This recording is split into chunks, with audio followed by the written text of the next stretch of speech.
আমার কেমিস্ট্রি ক্লাসে সকল ছাত্রছাত্রীদের অনেক ওয়েলকাম। আশা করছি তোমরা সবাই ভালো আছো। বর্তমানে লকডাউনের জন্য তোমাদের স্কুল বন্ধ, পড়াশোনার অনেক ক্ষতি হচ্ছে। সেই কথা ভেবে আমি তোমাদের জন্য এই ভিডিওটা বানালাম। তোমরা এই ভিডিওটা মন দিয়ে দেখো। আজকে আমি ক্লাস 12-এর একটা ক্লাস শুরু করব। এটা 12-এর মেনলি 1 নম্বর ক্লাস, প্রথম ক্লাস। আমি অর্গানিক কেমিস্ট্রি শুরু করতে চলেছি। অর্গানিক কেমিস্ট্রি শুরু করার একটাই উদ্দেশ্য যে অনেক দিন পড়াশোনা টোটালি বন্ধ। আর সামনের বছর তোমাদের নিট, জয়েন্ট এন্ট্রান্স, যেই মেন, যেই অ্যাডভান্স, এছাড়াও অন্যান্য কম্পিটিটিভ পরীক্ষা আছে। সেই সব পরীক্ষা দিতে গেলে তোমরা দেখতে পাবে যে অর্গানিক কেমিস্ট্রি থেকে অনেক প্রশ্ন আসে। সেই কারণে আমি অর্গানিক কেমিস্ট্রি শুরু করছি। আজকে অর্গানিক কেমিস্ট্রির হ্যালো অ্যালকেন এবং হ্যালো অ্যারিন এই চ্যাপ্টারটা আমি শুরু করব। অর্থাৎ কি, হ্যালো অ্যালকেন ও হ্যালো অ্যারিন এই চ্যাপ্টারটা শুরু করব। দেখো, হ্যালো অ্যালকেন এবং হ্যালো অ্যারিন এই কথাটার মধ্যে একটা হ্যালোজেনের কথা আছে। অর্থাৎ আমরা সবাই হ্যালোজেন সম্পর্কে জানি। হ্যালোজেনকে সাধারণত এক্স দ্বারা ডিনোট করা হয়। এবং হ্যালোজেন কোনগুলো? হ্যালোজেন হচ্ছে ফ্লোরিন, ক্লোরিন, ব্রোমিন এবং আয়োডিন। এদেরকে হ্যালোজেন বলা হয়।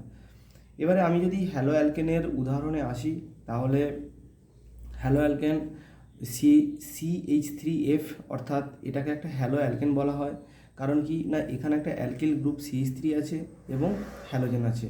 অর্থাৎ অ্যালকিল গ্রুপ এবং হ্যালোজেনযুক্ত যৌগগুলিকে বলা হয় কি না, হ্যালো অ্যালকেন। আমি তাহলে CH3F, এটাকে বলা হয় মিথাইল ফ্লোরাইড।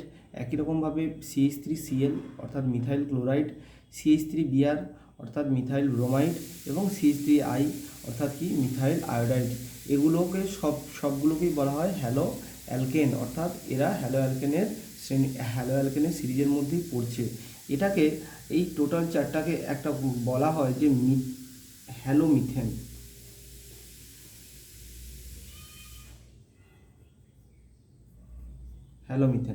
হ্যালোমিথেন বলার কারণ কি না, এগুলো মিথেনের একটা হাইড্রোজেন প্রতিস্থাপিত হয়ে একটা হ্যালোজেন গ্রুপ প্রবেশ করলে তবেই তৈরি হয়।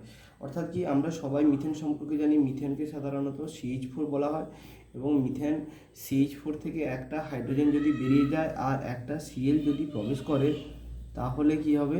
CH3Cl উৎপন্ন হচ্ছে। তাহলে এইটা হচ্ছে তাহলে সেই কারণে এদেরকে হ্যালোমিথেন বলা হয়। এদেরকে হ্যালোমিথেন বলা হয়। এছাড়া আমরা যদি হ্যালো অ্যারিনের উদাহরণে আসি, তাহলে আমরা হ্যালো অ্যারিন বলতে সাধারণত হ্যালোজেন এবং অ্যারিন মানে কি না, যে কোনো সাইক্লিক বা রিং টাইপ স্ট্রাকচারগুলোকেই বলা হয় হ্যালো অ্যারিন। অর্থাৎ সাইক্লিক বা রিং টাইপ স্ট্রাকচার থাকবে, তার সঙ্গে হ্যালোজেন থাকবে, সেগুলোকে হ্যালো অ্যারিন বলা হয়। যেমন আমরা উদাহরণ হিসেবে দেখতে পারি কি না, উদাহরণ হিসেবে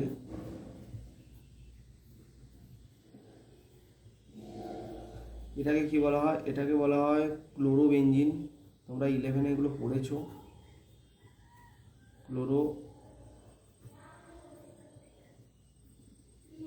ক্লোরোবেনজিন। ঠিক আছে। একই রকমভাবে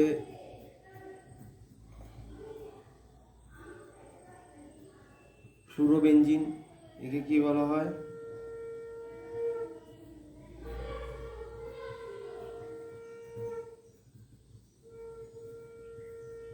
ফ্লুরোবেনজিন। একই রকমভাবে ব্রোমোবেনজিন।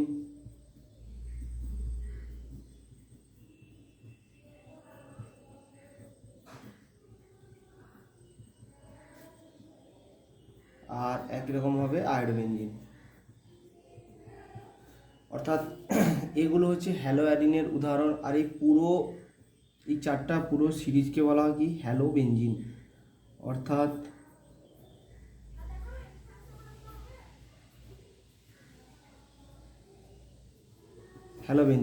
হ্যালোবেনজিন সেই হ্যালোমিথেনের মতো। অর্থাৎ বেনজিনের একটা হাইড্রোজেন বেরিয়ে যাচ্ছে এবং একটা হ্যালোজেন গ্রুপ প্রবেশ করছে, সেই কারণে এদেরকে বলা হয় হ্যালোবেনজিন। অর্থাৎ আমি যদি উদাহরণ হিসেবে দেখি যে বেনজিনের তোমরা এই জায়গাগুলোতে সবগুলোতে একটা একটা করে হাইড্রোজেন আছে। তোমরা সকলেই এগুলো পড়েছো 11-এ।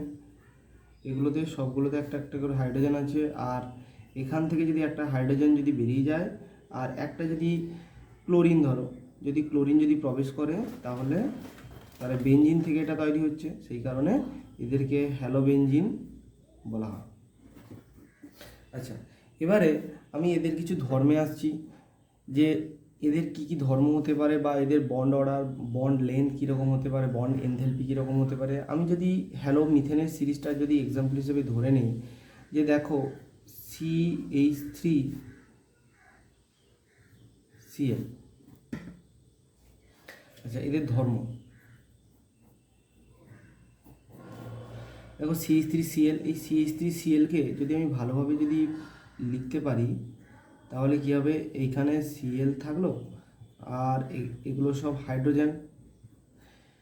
দেখো এইখানে বন্ডের মধ্যে একটা ধ্রুবীয়তা আছে, কার মধ্যে ধ্রুবীয়তা আছে না সি এবং এক্স, এই বন্ধনের মধ্যে ধ্রুবীয়তা আছে। আর তোমরা এক্স সম্পর্কেই জানো যে ফ্লোরিন, ক্লোরিন, ব্রোমিন, আয়োডিন। তাহলে CX বন্ধনটা কিন্তু এই যৌগের মধ্যে সবচেয়ে বেশি ধ্রুবীয় বন্ড, অর্থাৎ ধ্রুবীয় বন্ধন। ধ্রুবীয়তা কি না, যখন এগুলো সবই সমযোজী বন্ধন, এগুলো সমযোজী সিগমা বন্ধন, এগুলো সবগুলো এক একটা করে সমযোজী সিগমা বন্ধন। তাহলে এটাও কি না সমযোজী সিগমা বন্ধন।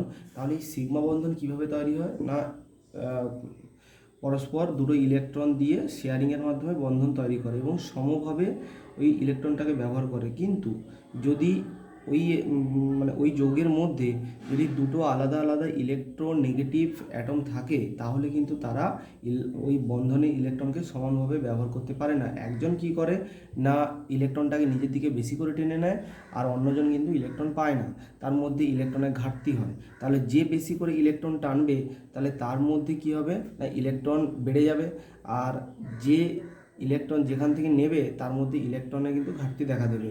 এই কারণে কী হয় যে বন্ডের একটা এন্ডে পজিটিভ চার্জ আর একটা এন্ডে কিন্তু নেগেটিভ চার্জের সৃষ্টি হয়।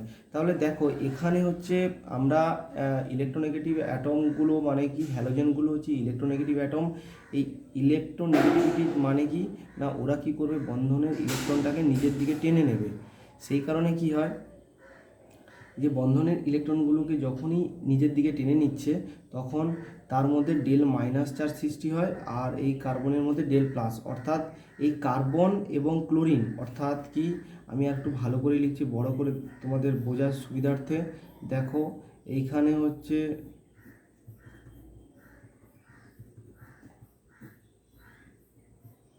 এখানে দেখো এখানে কার্বন আছে এবং ক্লোরিন আছে, তাহলে কার্বনের তুলনায় ক্লোরিন অনেক বেশি ইলেকট্রোনেগেটিভ।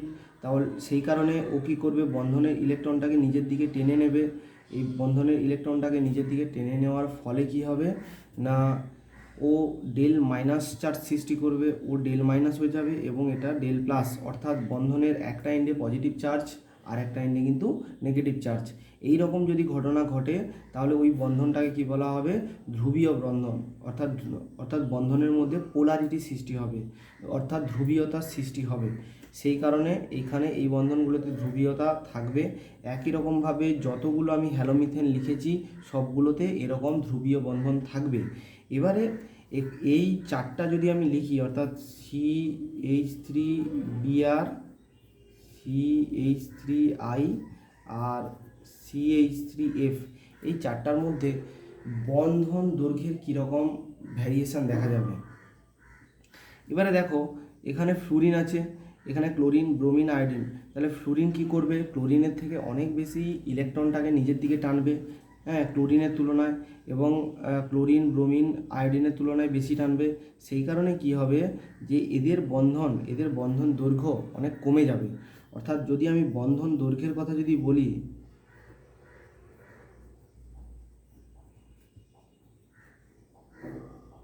বন্ধন দৈর্ঘ্য তাহলে সবচেয়ে কম হবে কার ক্ষেত্রে, সবচেয়ে কম হবে বন্ধন দৈর্ঘ্য CH3F, সবচেয়ে বন্ধন দৈর্ঘ্য কম হবে CH3F।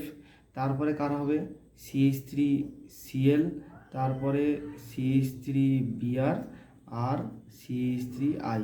দেখো তোমাদের যদি কোনো কম্পিটিটিভ পরীক্ষায় যদি প্রশ্ন আসে যে বন্ধন দৈর্ঘ্যের অর্ডারটা কীরকম হবে, তাহলে তোমাদের যদি ইনক্রিজিং অর্ডার বলা হয় তাহলে কিন্তু তোমাদেরকে এভাবে দিতে হবে ইনক্রিজিং অর্ডার, অর্থাৎ মানে কি বেড়ে বেড়ে যাবে, এটাকে বলা হয় ইনক্রিজিং অর্ডার।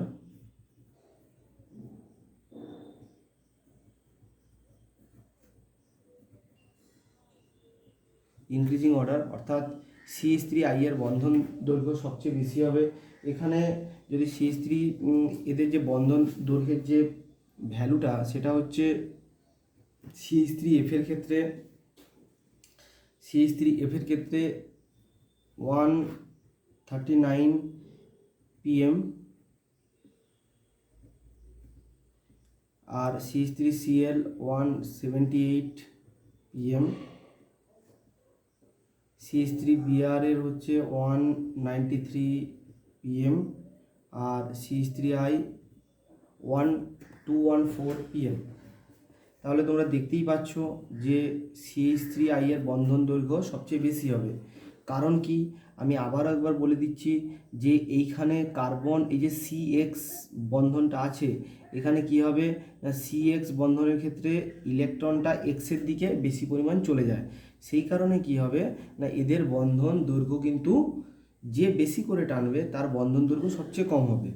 আমরা ফ্লুরিনের ক্ষেত্রে দেখতে পাবো যে ফ্লুরিন, এই চারটার মধ্যে ইলেকট্রোনেগেটিভ অ্যাটম সবচেয়ে বেশি ফ্লুরিন। সেই কারণে ফ্লুরিন কি করবে, কার্বন থেকে বেশি পরিমাণ, অর্থাৎ ফ্লুরিন অর্থাৎ CF এর যে বন্ধনটা আছে, এই বন্ধন থেকে ফ্লুরিনের দিকে বেশি ইলেকট্রন যাবে অন্যান্যগুলোর সাপেক্ষে। সেই কারণে এখানে হবে যে বন্ধন দৈর্ঘ্যটা অনেকটা CF বন্ধন দৈর্ঘ্যটা অনেক কম হবে এবং CI বন্ধন দৈর্ঘ্যটা সবচেয়ে বেশি হবে। এবং তোমরা ভ্যালুতেও দেখতে পাচ্ছ যে CH3F এর হচ্ছে বন্ধন দৈর্ঘ্য হচ্ছে মানে CF এর বন্ধন দৈর্ঘ্য সেটা হচ্ছে 139 pm, আর CI এর বন্ধন দৈর্ঘ্য সেটা 214 pm। এবারে আমি যদি বন্ধন এনথ্যালপির কথায় আসি, যে বন্ধন এনথ্যালপি কার বেশি হবে, বন্ধন এনথ্যালপি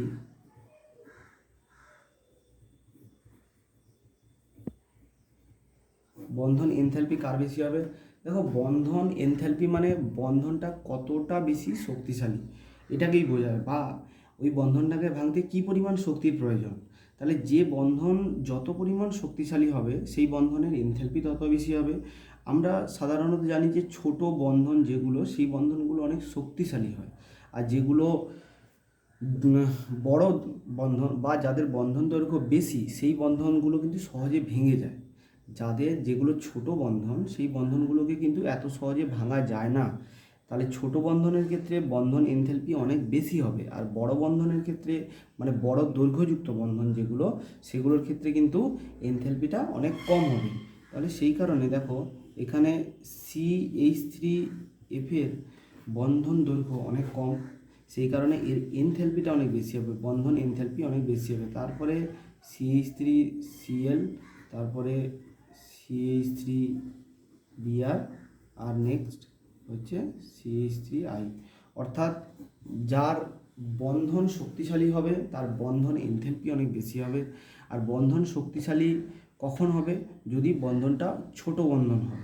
ঠিক আছে, যদি বন্ধনটা ছোট বন্ধন যদি দৈর্ঘ্য কম হয়, তাহলে সেই বন্ধনটা অনেক বেশি শক্তিশালী হবে, আর সেই যত বেশি শক্তিশালী হবে তত তার বন্ধন এনথ্যালপি বাড়বে।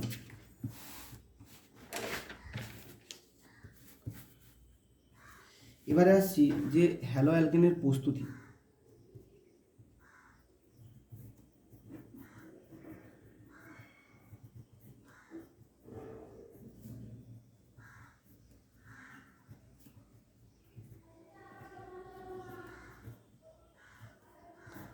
হ্যালো অ্যালকেনের প্রস্তুতি, দেখো হ্যালো অ্যালকেনকে কীভাবে প্রস্তুত করা যায়। হ্যালো অ্যালকেনকে অনেকভাবে প্রস্তুত করা যায়, তার মধ্যে যেটা হচ্ছে সবচেয়ে ফেমাস, যে অ্যালকোহল থেকে হ্যালো অ্যালকেন সহজেই প্রস্তুত করা যায়। অ্যালকোহল অর্থাৎ OH এর সঙ্গে যদি HX এর বিক্রিয়া ঘটানো হয়, তাহলে কি তৈরি হবে, RX এবং H2। এখানে HX বলতে কি বোঝাচ্ছে তোমরা সকলেই বুঝতে পারছো। HX মানে কি, HCl, HBr আর HI। ঠিক আছে, এই তিনটাকে মেনলি বোঝানো হচ্ছে। এবারে দেখো যে এই যে অ্যালকোহল থেকে প্রস্তুত করা হচ্ছে, এখানে HX এর সঙ্গে বিক্রিয়া করে এরকমভাবে বিক্রিয়াটা দেখতে খুবই সহজ লাগছে, কিন্তু বিক্রিয়ার ভেতরে যে ঘটনাটা ঘটে, যে বিভিন্ন অ্যালকোহলের ক্ষেত্রে বিভিন্ন রকমের মেকানিজম হতে পারে। যেমন দেখো, যদি 1 ডিগ্রি অ্যালকোহল হয়, যদি অ্যালকোহলটা যদি আর ওএইচ যদি 1 ডিগ্রি হয়, তাহলে কিন্তু তার ক্ষেত্রে যদি এইচএক্স দেওয়া হয় অবশ্যই আরএক্স তৈরি হবে, কিন্তু সেখানে SN2 মেকানিজম হবে। আমি পরের ক্লাসে SN1 SN2 সম্পর্কে আলোচনা করব। আর যদি এটা 2 ডিগ্রি বা 3 ডিগ্রি হয়, তাহলে তাতে যদি এইচএক্স দেওয়া হয়, তাহলে SN1 মেকানিজম দিয়ে যাওয়ার রিয়াকশানটা ঘটার সম্ভাবনা থাকে।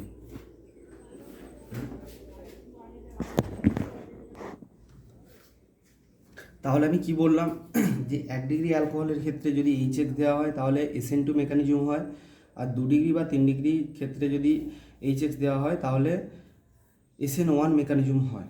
এখানে দেখো, এখানে এই যে HCl HBr HI আছে, এদের সক্রিয়তার ক্রম কীরকম হবে, অর্থাৎ কে বেশি পরিমাণে দ্রুত গতিতে কে রিয়াকশান করবে সবচেয়ে বেশি। দেখো এখানে HI সবচেয়ে দ্রুত গতিতে রিয়াকশান করবে, তারপরে HBr এবং সবশেষে HCl। এটা হচ্ছে ওদের বিক্রিয়ার সক্রিয়তার ক্রম, অর্থাৎ HI সবচেয়ে দ্রুত গতিতে রিয়াকশান করবে, তারপরে HBr, তারপরে HCl। দেখো এখানে HI বেশি করার কারণ যে HI যদি ভেঙে যায়, তাহলে HI যদি ভাঙে তাহলে কী হবে না, H প্লাস এবং I মাইনাস উৎপন্ন করবে। I মাইনাসটা আমরা সকলেই জানি যে I মাইনাস হচ্ছে সবচেয়ে ভালো লিভিং গ্রুপ, যেমন তেমন ভালো নিউক্লিওফাইল, সেই কারণে HIটা বেশি পরিমাণে রিয়াকশান করবে। আর এখানে H প্লাস সবগুলোতেই আমরা HBr বা HCl বা HI এর ক্ষেত্রে সকলের ক্ষেত্রে কিন্তু H প্লাস আছে। H প্লাসের কাজ কি? H প্লাসের কাজ হচ্ছে এইখানে যে OH আছে এটা সহজে বেরিয়ে যেতে চায় না, এটা ব্যাড লিভিং গ্রুপ, খুব ভালো লিভিং গ্রুপ নয়। H প্লাস কী করে, এর সঙ্গে একটা কোঅর্ডিনেশন করে এবং একে গুড লিভিং গ্রুপে পরিণত করে। দেখো কিভাবে করে না, যদি আর OH এর কথা আসি, সেটা 1 ডিগ্রি 2 ডিগ্রি 3 ডিগ্রি সকলের ক্ষেত্রেই প্রযোজ্য। যে দেখো যদি আর OH যখনই হচ্ছে, যদি আমি HI যদি আমি দিই, তাহলে কী হবে, ফার্স্ট যে স্টেপটা হবে সেটা হচ্ছে আর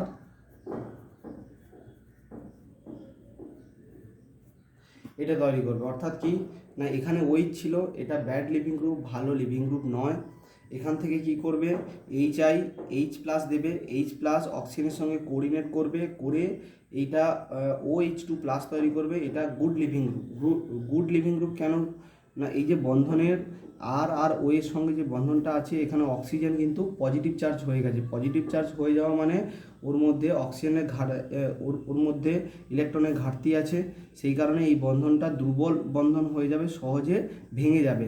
তারপরে কী হবে না, এখান থেকে নিউক্লিওফাইল মানে অর্থাৎ I মাইনাস বা Br মাইনাস বা Cl মাইনাস যাই হোক, এখানে কী করবে, একে ব্যাক সাইড থেকে অ্যাটাক করবে এবং এইটা ভেঙে যাবে। ভেঙে কি তৈরি করবে, RI। ঠিক আছে, অন্যান্যগুলোর ক্ষেত্রেও একই রকমভাবে রিয়াকশান কিন্তু ঘটবে। আর আমি এবারে বলেছিলাম যে 1 ডিগ্রির ক্ষেত্রে কেন SN2 মেকানিজম ঘটে। আমরা 1 ডিগ্রির ক্ষেত্রে আমরা SN2 মেকানিজম ঘটবে কারণ 1 ডিগ্রি সুস্থিত কার্বোহাইড্রেট তৈরি করতে পারে না, 2 ডিগ্রি বা 3 ডিগ্রি সুস্থিত কার্বোহাইড্রেট তৈরি করতে পারে। সেই জন্য 2 ডিগ্রি বা 3 ডিগ্রির ক্ষেত্রে SN1 মেকানিজম হবে। আমরা জানি যে SN1 মেকানিজমে একটা কার্বোহাইড্রেট তৈরি হয়, সেই কারণে 2 ডিগ্রি 3 ডিগ্রি অ্যালকোহল, 2 ডিগ্রি বা 3 ডিগ্রি অ্যালকোহল SN1 মেকানিজম তৈরি করবে, আর 1 ডিগ্রি অ্যালকোহলের ক্ষেত্রে SN2 মেকানিজম হবে। আর এখানে বুঝতেই পারছো H প্লাসের ফাংশানটা কি না, H প্লাস OHকে OH ব্যাড লিভিং গ্রুপকে গুড লিভিং গ্রুপে পরিণত করে। সকলেরই একটা স্পেসিফিক কাজ আছে। এবারে আমি নেক্সট যে রিয়াকশানে আসছি, সেখানে দেখো এটা 1 নম্বর রিয়াকশান, এটা এরপরে আসছি 2 নম্বর রিয়াকশান।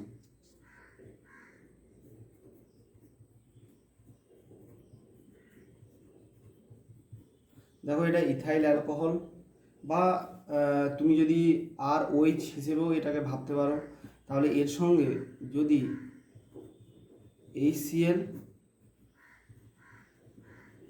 ZnCl2 অ্যানহাইড্রাস অর্থাৎ অনাদ্র যদি ZnCl2 দেওয়া হয়, তাহলে কি হবে না এখানে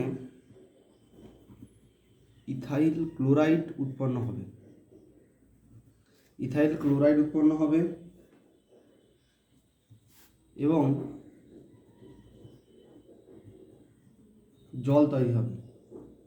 এখানে ZnCl2-র কাজ কি না, এখানে এই জায়গায় এই প্রথম রিয়াকশানে H+ একটা কাজ ছিল। H+ কী করছিল না, এটা ব্যাড লিভিং গ্রুপকে গুড লিভিং গ্রুপে পরিণত করছিল।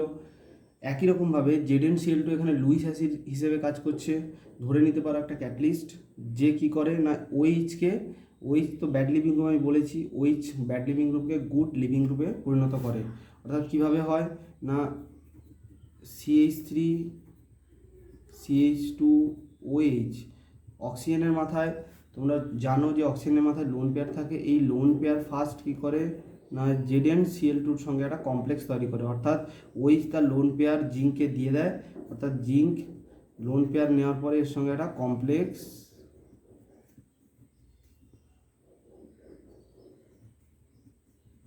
তৈরি করে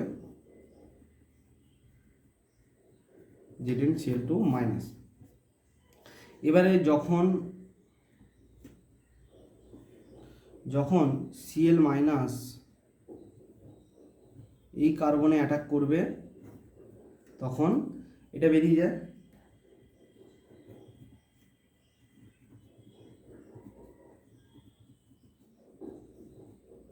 এরকমভাবে হ্যালো অ্যালকেন প্রস্তুতি হয়। ঠিক আছে, তাহলে এখানে ZnCl2-র কাজ কি না, ZnCl2 হচ্ছে লুইস অ্যাসিড হিসেবে কাজ করছে, একটা ক্যাটালিস্ট, যে কি করে OH ব্যাড লিভিং গ্রুপকে গুড লিভিং গ্রুপে তৈরি করে এবং রিয়াকশানটাকে দ্রুত গতিতে সম্পন্ন হতে সাহায্য করে।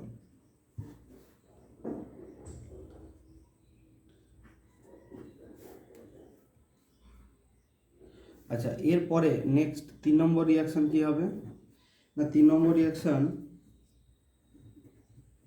ইথাইল অ্যালকোহলের সঙ্গে যদি HBr এবং H2SO4 অর্থাৎ সামান্য H2SO4 যদি দেওয়া হয়, তাহলে কি হবে না এখানে একই রকমভাবে হ্যালো অ্যালকেন উৎপন্ন হবে, CH3 CH2Br উৎপন্ন হবে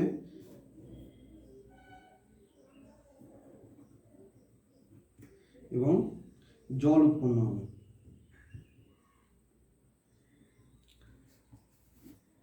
এখানে তোমরা বুঝতে পারছো যে মিডিয়ামকে অ্যাসিডিক রাখা হয়, কারণ কি না H+ সহজেই মানে H+ বেরিয়ে যায়, যেটা সেই H+টা OH-এর সঙ্গে কোরিলেট করে ওই ব্যাড লিভিং গ্রুপকে গুড লিভিং গ্রুপে কনভার্ট করে। সেই কারণে এখানে মিডিয়ামটাকে অ্যাসিডিক রাখা হয়, সামান্য পরিমাণে অ্যাসিডিক রাখা হয়।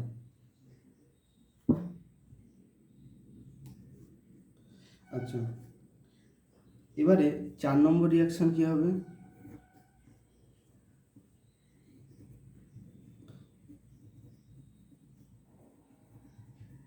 ইথাইল অ্যালকোহলের সঙ্গে যদি HI দিয়ে রিফ্লাক্স করা হয়,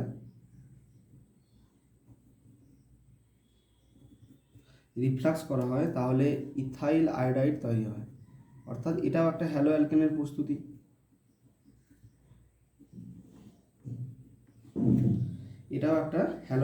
প্রস্তুতি। দেখো এখানে HI এখানে সামান্য পরিমাণে কি হয় না ফসফরিক অ্যাসিড ব্যবহার করা হয়, কিন্তু H2SO4 ব্যবহার করা হয় না। কেন? H2SO4 যদি ব্যবহার করা হয় কি হবে না, H2SO4 হচ্ছে তীব্র জারক পদার্থ অর্থাৎ গুড অক্সিডেন্ট। এ কি করবে HI কে জারিত করবে I2-তে, অর্থাৎ HI I2-তে জারিত হবে যদি H2SO4 ব্যবহার করা হয়।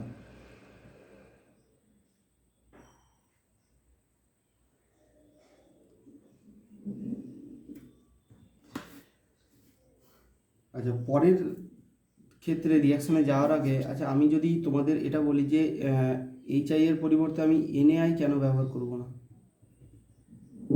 এনএআই কেন ব্যবহার করা হয় না?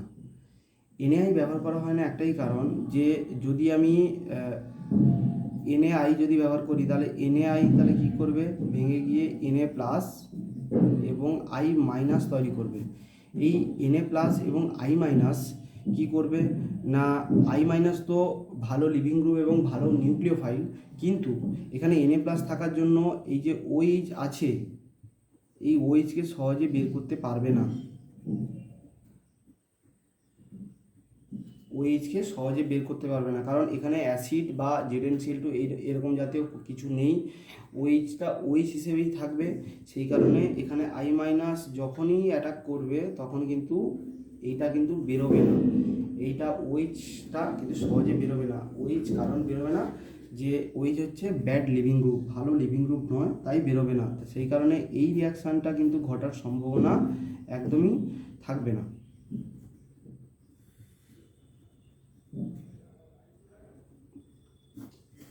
এই যে ইথাইল অ্যালকোহল থেকে ইথাইল আয়োডাইড, এটা কিন্তু হবে না যদি আমি NaI ব্যবহার করি। যদি আমি HI ব্যবহার করি, হ্যাঁ, আর যদি সামান্য পরিমাণে অ্যাসিডিক রাখি, হ্যাঁ, তাহলে কিন্তু এই রিয়াকশানটা ঘটবে। তোমরা H3PO4 না ব্যবহার করেও করা যায়, কারণ HI থেকে H+ উৎপন্ন হয়, সেই H+ও কিন্তু এই লিভিং গ্রুপকে, ব্যাড লিভিং গ্রুপকে গুড লিভিং গ্রুপে কনভার্ট করে দেবে।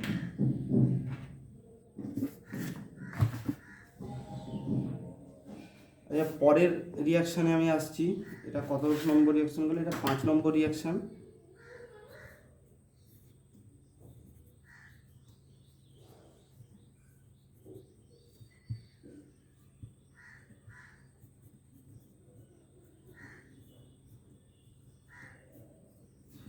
যদি ইথাইল অ্যালকোহলের সঙ্গে যদি PCl5 অর্থাৎ ফসফরাস পেন্টাক্লোরাইড যদি ব্যবহার করা হয়, বা PCl3ও ব্যবহার করা যেতে পারে, এটা PCl3 হতে পারে, যদি হয় তাহলে CH3CH2Cl উৎপন্ন হবে। আর যদি PCl5 যদি ব্যবহার করা হয় তাহলে POCl3 উৎপন্ন হবে। আর যদি আমি এটাতে PCl3 যদি ব্যবহার করি তাহলে ইথাইল ক্লোরাইডের সঙ্গে কি উৎপন্ন হবে না, H3PO3 উৎপন্ন হবে।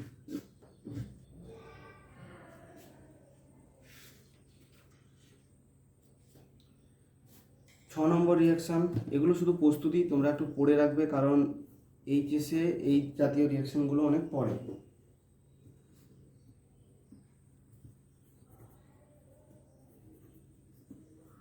যদি ইথাইল অ্যালকোহলের সঙ্গে SOCl2 যদি পিরিডিন দেওয়া হয়, পিরিডিন মিডিয়ামে পিরিডিন যদি দেওয়া হয়, এটা হচ্ছে পিরিডিন,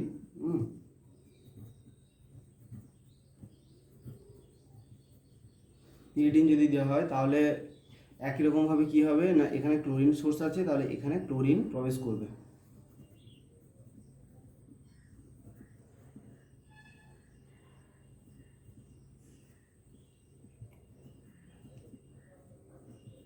প্লাস SO2 গ্যাস উৎপন্ন হবে এবং HCl। SOCl2 পুরো নাম কি না, SOCl2কে বলা হয় অ্যাকচুয়ালি থায়োনিল ক্লোরাইড।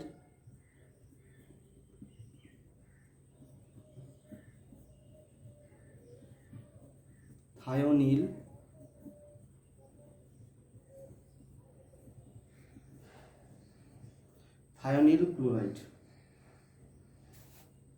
এরপরে নেক্সট রিয়াকশানে আসছি। হাইড্রোকার্বন থেকে কিভাবে অ্যালকিল তোমার হচ্ছে হ্যালো অ্যালকেন প্রস্তুত করা হয়।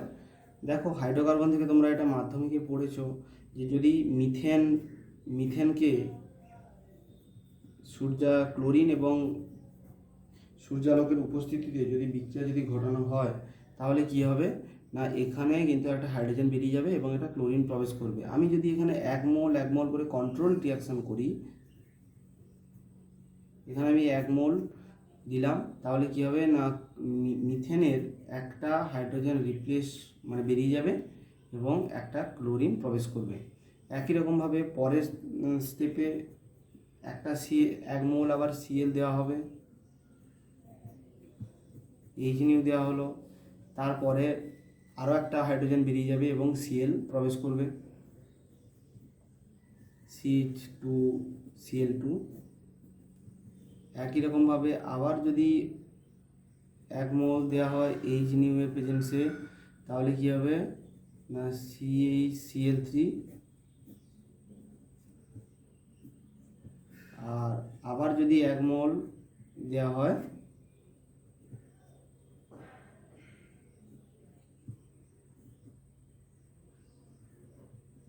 CCl4 উৎপন্ন হবে। দেখো এটা হচ্ছে মিথাইল ক্লোরাইড, এটা মিথিলিন ডাইক্লোরাইড, ঠিক আছে, বা মিথেন ডাইক্লোরাইড।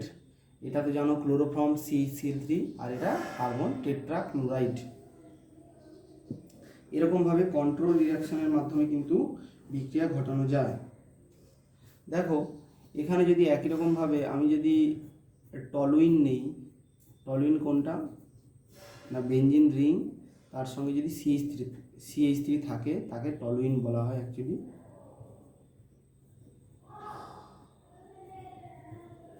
টলুইন, এই টলুইনে যদি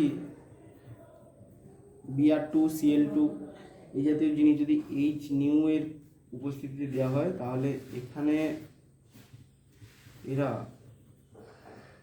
একটা হাইড্রোজেন বেরিয়ে যাবে এবং ব্রোমিন বা ক্লোরিন যাই দেবে তাই প্রবেশ করবে। একই রকমভাবে যদি এখানে যেটা বললাম যে Cl2H যদি দেওয়া হয়, তাহলে এখানে CH2Cl হবে, অর্থাৎ একটা হাইড্রোজেন বেরিয়ে যাবে, একটা হ্যালোজেন প্রবেশ করবে।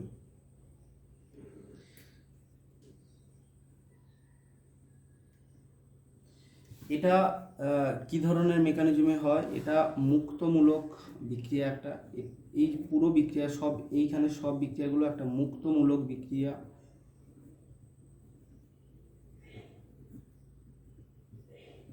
মুক্তমূলক বিক্রিয়া অর্থাৎ ফ্রি র্যাডিক্যাল রিয়াকশন।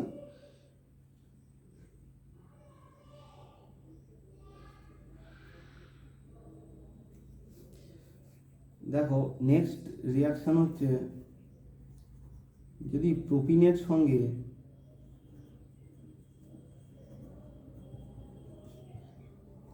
সঙ্গে আমি Br2 প্লাস NBS মানে কি, NBS মানে N ব্রোমো সাকসিনামাইড, যার স্ট্রাকচার কি না, স্ট্রাকচার হচ্ছে N ব্রোমো সাকসিনামাইডের স্ট্রাকচার হচ্ছে CH2CO NBr,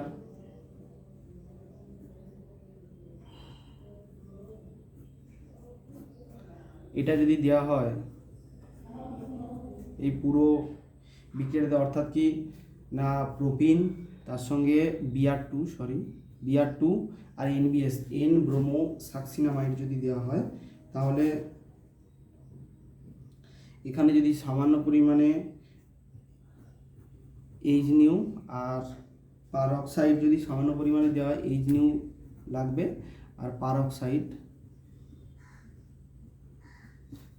যদি দেওয়া হয়, তাহলে দেখো এর অ্যালাইলিক পজিশনে ব্রোমিনেশন হবে, অর্থাৎ কি ব্রোমিনেশন বা হ্যালোজিনেশন হবে, অর্থাৎ হ্যালোজেন প্রবেশ করবে। এখানে ব্রোমিনের পরিবর্তে Clও হতে পারে। যে দেখো অ্যালাইলিক পজিশন কোনটা না, কার্বন যেখানে দ্বিবন্ধন আছে তার পাশের কার্বনটাকেই বলা হয় অ্যালাইলিক কার্বন, ঠিক আছে। তাহলে অ্যালাইলিক কার্বনে ব্রোমিনেশন হবে, তাহলে এখানে ব্রোমিনটা কোথায় ঢুকবে না, হাইড্রোজেন পরিবর্তে কিন্তু ব্রোমিন ঢুকবে, কার্বন বেরোবে না, হাইড্রোজেন বেরোবে। তাহলে এখানে এই CH3 গ্রুপের একটা হাইড্রোজেন বেরিয়ে যাবে আর একটা ব্রোমিন বা ক্লোরিন যদি যাই দেওয়া হবে তাই প্রবেশ করবে।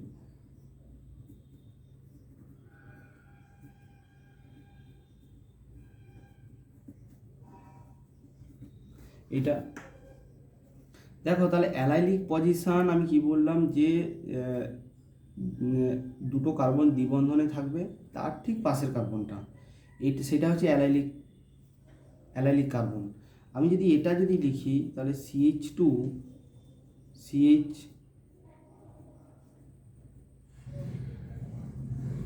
CH3, তাহলে এখানে এই কার্বনটা কিন্তু অ্যালাইলিক কার্বন, এই কার্বনটাকে বলা হয় অ্যালাইলিক কার্বন, এই কার্বনটা কিন্তু অ্যালাইলিক নয়, ঠিক আছে। তাহলে এখানে যদি ব্রোমিনেশন যদি করা হয়, মানে একই যদি রিয়েজেন্ট দেওয়া হয়, তাহলে এখানেই প্রবেশ করবে অ্যালাইলিক কার্বনে প্রবেশ করবে, এখানে কিন্তু ব্রোমিন বা ক্লোরিন যাই দেওয়া হোক কিন্তু প্রবেশ করবে না। NBS এর এই রিয়াকশানটা খুবই ইম্পর্ট্যান্ট একটা রিয়াকশান, অনেক কম্পিটিটিভ পরীক্ষায় দেখবে আসে, হ্যাঁ, অনেকগুলো অ্যালাইলিক পজিশান দিয়ে দেবে, সেখানে তোমাকে করতে হবে। এখানে দেখো অ্যালাইলিক পজিশনটা ধরতে হবে। অ্যালাইলিক পজিশনটা কি, তাহলে এইটা হচ্ছে দ্বিবন্ধন যেখানে আছে ঠিক তার পাশের কার্বনটাকে অ্যালাইলিক কার্বন বলা হবে, এবং সেই অ্যালাইলিক কার্বন থেকে হাইড্রোজেনটা বেরিয়ে যাবে এবং ব্রোমিন ঢুকবে, যাকে ওভারঅল বলা হয় হ্যালোজিনেশন। তাহলে যেটা তৈরি হলো তার নাম কি, এখানে এটার নাম হচ্ছে 3-ব্রোমো প্রোপ 1-ইন।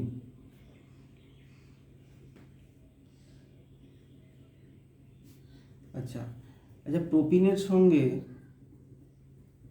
নেক্সট রিয়াকশান, প্রোপিনের সঙ্গে CH2 CH3, এটা প্রোপিন। এই প্রোপিনের সঙ্গে যদি SO2Cl2 হিট আর বেঞ্জাইল পারঅক্সাইড যদি দেওয়া হয়, ঠিক আছে, যদি বেঞ্জাইল পারঅক্সাইড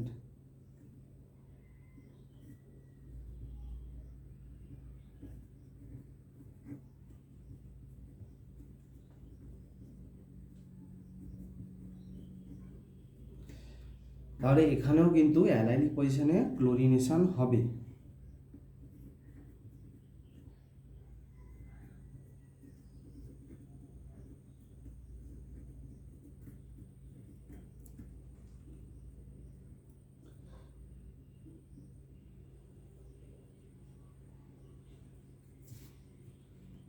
এরপরে নেক্সট রিয়াকশানে আমি আসছি, যার নাম হচ্ছে সোয়ার্টস বিক্রিয়া। এটা পরীক্ষায় মাঝে মধ্যে দেয়। সোয়ার্টস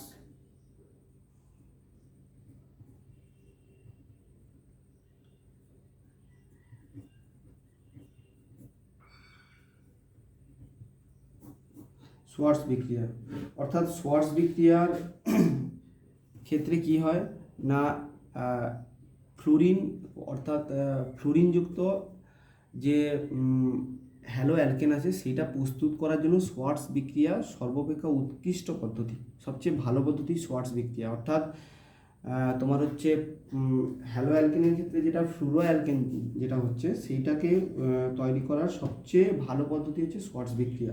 কোথা থেকে হয় না, তোমার হচ্ছে ক্লোরিনযুক্ত অ্যালকিল গ্রুপ যেগুলো থাকবে, যে আমি যেমন লিখছি দেখো CH3CH2Cl, এর সঙ্গে Hg2F2 যদি দেওয়া হয় তাহলে কি হবে, এখানে 2 মোল লাগবে,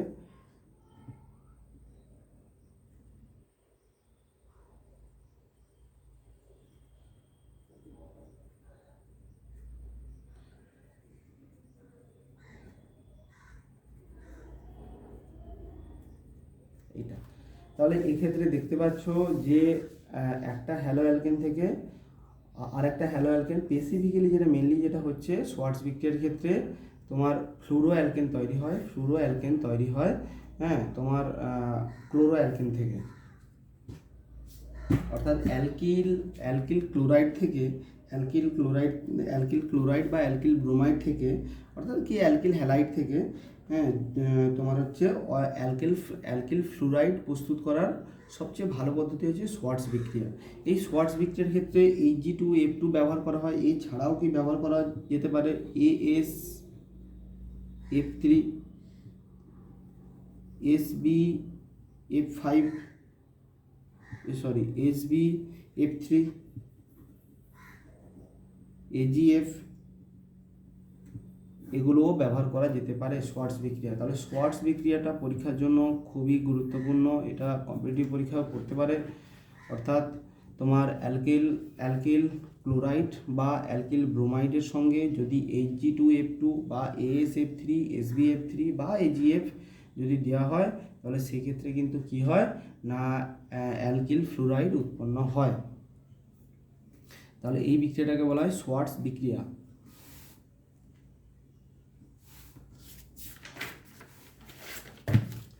এরপরে নেক্সট যে বিক্রিয়াটা আসছে সেটা হচ্ছে বোরোডিন হান্সডিকার বিক্রিয়া। বোরোডিন হান্সডিকার বিক্রিয়া, এটা কত নম্বর বিক্রিয়া হলো? এটা 11 নম্বর বিক্রিয়া।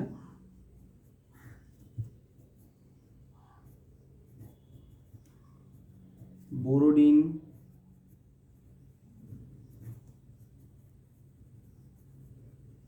হান্সডিকার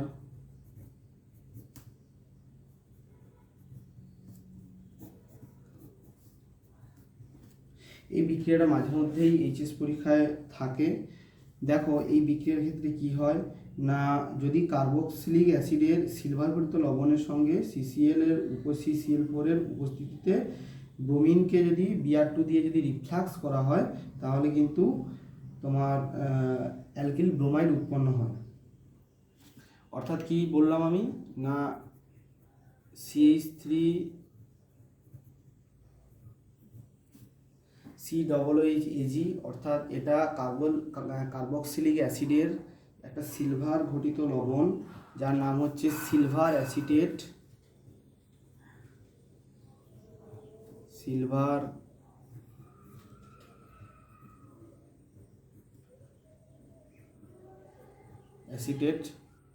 তার সঙ্গে কি দেওয়া হচ্ছে না Br2 CCl4, আর একে রিফ্লাক্স করা হচ্ছে। তাহলে কি উৎপন্ন হবে না CH3Br CO2 গ্যাস উৎপন্ন হবে এবং AgBr এর পিপিটি পড়বে। তাহলে এই হান্সডিকার বিক্রিয়াটা পরীক্ষার জন্য খুবই গুরুত্বপূর্ণ, এটা ভেরি ইম্পর্ট্যান্ট একটা রিয়াকশান।